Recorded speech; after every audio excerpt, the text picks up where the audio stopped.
Welcome to WebShare Academy. I'll show you how to set up a proxy for DuckDuckGo on Windows and Android using WebShare.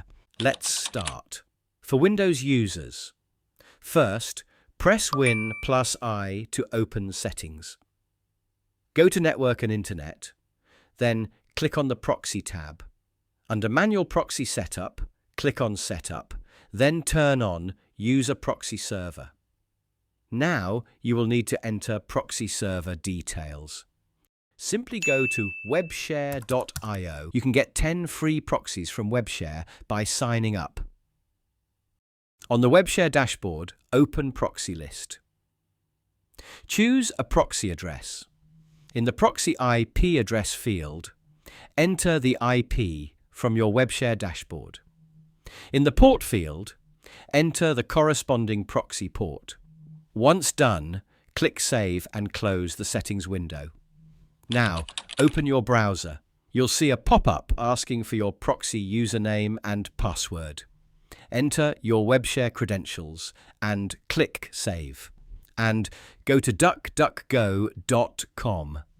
Now, you're browsing DuckDuckGo, securely using your WebShare proxy. For Android users, open the Settings app on your Android device. Go to Wi-Fi and connect to your active network. Tap the settings icon next to your connected Wi-Fi.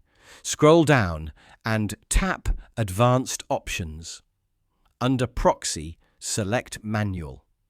In the Proxy Hostname field, enter the WebShare Proxy IP. In the Proxy Port field, enter the corresponding port number. Once done, tap Save to apply the settings.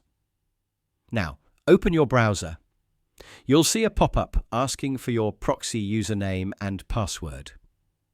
Enter your WebShare credentials and click Save. And go to DuckDuckGo.com. Now you're browsing DuckDuckGo, securely using your WebShare proxy. That's it! You've successfully set up a proxy on DuckDuckGo. If you have any issues, let us know in the comments and we'll help you.